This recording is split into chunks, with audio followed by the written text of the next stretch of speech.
Hi folks, this is Wemette coming to you with another Red's Bedtime story. And this is about the Family Secrets trial.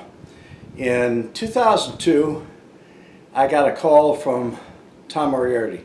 He used to be with IRS CID, he knew me quite well, and we kept in touch. And he knew where I was. But anyway, at that time, he told me to give Mitch Marks a call. And so I did. I asked him why, and he said, well, he needs some help on a trial. That was in 2002. But anyway, Mitch, I called Mitch, and we talked up, we caught up on old times and stuff like that. I'd known Mitch since 1981, I believe. But anyway, he said, I want you to help me with this, and we're going to use your videotapes in the trial.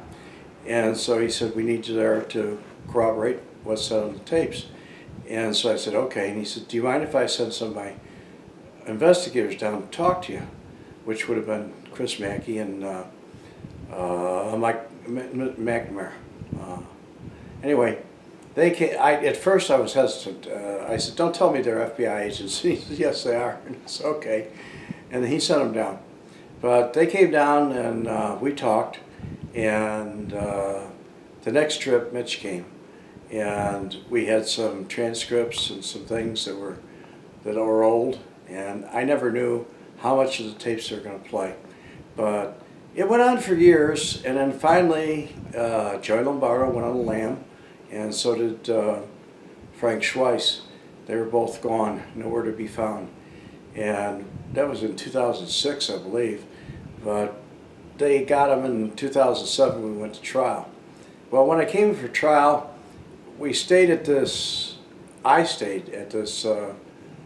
hotel that was way out in the suburbs, and it was very difficult for me at the time, but it was close to the agent's home. That's why I stayed there. And I don't know, it was a trip. So anyway, every day, I was in town for like 2 months, and every day I would see people come in, they plead guilty or, you know, make a plea bargain. And then it was left for the last 5 to go to trial. And the security coming in was very, very good. I mean, it was excellent. And the security there drove me crazy because they didn't let me go down to the cafeteria. They were afraid that I might run into a defense attorney or someone else. And so I stayed on their floor. And it made me very uncomfortable because I take medication at noon. And I couldn't take my new medication, so I was getting messed up. But aside from all that, when it came actual time for the trial to go upstairs to the courtroom, I didn't realize what a circus it was up there. There were people lined up, waiting in line to get in. It was kind of, I don't know, kind of scary. But they had 2 agents on each side of me, and an agent in front, and an agent behind me. And I ran across John Drummond, and he waved to me, and he kind of stepped up towards me, you know, like shake my hand or whatever, and they stepped in between us. I mean, they didn't want me talking to anybody. So I made it into the courtroom.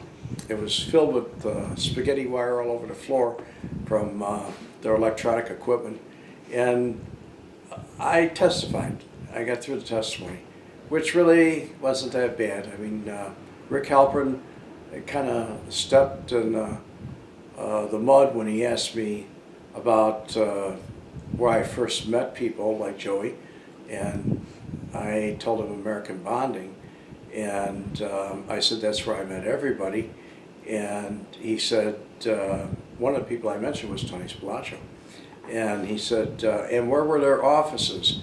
And I said, I don't know, but I remember this big easel that was up there, and they were trying to figure out where they spent $1.something million from the Teamsters pension fund, and you know, put it together because they're about to be indicted. And as a result, as most of you know, Danny Seifert was murdered over that, and that was a good point to bring up. But also, Frank talked too much on tape. When he was talking on tape, it was way back in 2000, or it was 1987. He was talking about everybody knows, just because Lumbo's in jail, nothing's changed. Mike Galito ought to know better, and things like that. And so that kind of made him part of the outfit. He never left. And that's what they wanted to prove. And a couple other little things. So I left there, finished testifying, and then to my surprise, because I didn't even know he was in town, was Alvin Johnson Rogers. And he came in and backed up my story completely. We never talked to each other. We never rehearsed this thing, just like I don't rehearse the videos that I do to you. I just sat down and ad-libbed it. Some people made fun of me because they said I chuckled, you know, at different things that I thought were funny. It's like when they asked me, is Joey here? You know, you see Joey Lombardo here. And I looked over him, he looked terrible. And I said, yeah, he looked a lot better last time I saw him, and everybody kind of laughed. But long and short is, it was a really high security thing. I was very surprised when Ambrose, a U.S. Marshal, was indicted, and they gave away the safe house. And I had talked to Chuck Gowdy at that time. He wanted to know where the safe house was, and he wanted to know where the house in Bentonville was. And I really didn't know at that time. I didn't find out till later.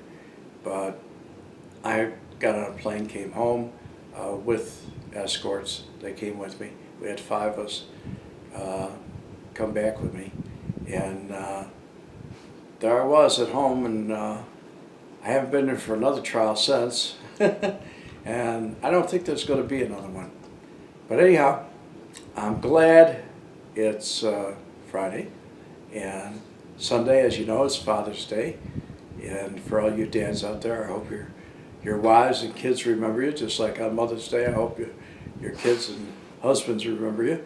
So it's Dad's Day. And I'd like to tell you, if you don't already know, I wrote a book, and it's called Nobody Cares and What I Did About It. And it tells a lot about my interactions with the outfit.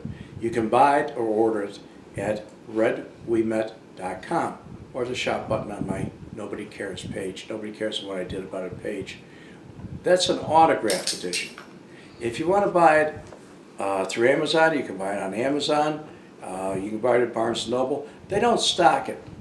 They order it for you because it's set up so there's no returns.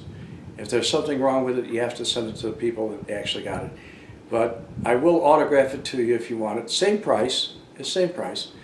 Anyhow, so much for that. Have a great weekend, and God bless you all. Okay? Bye.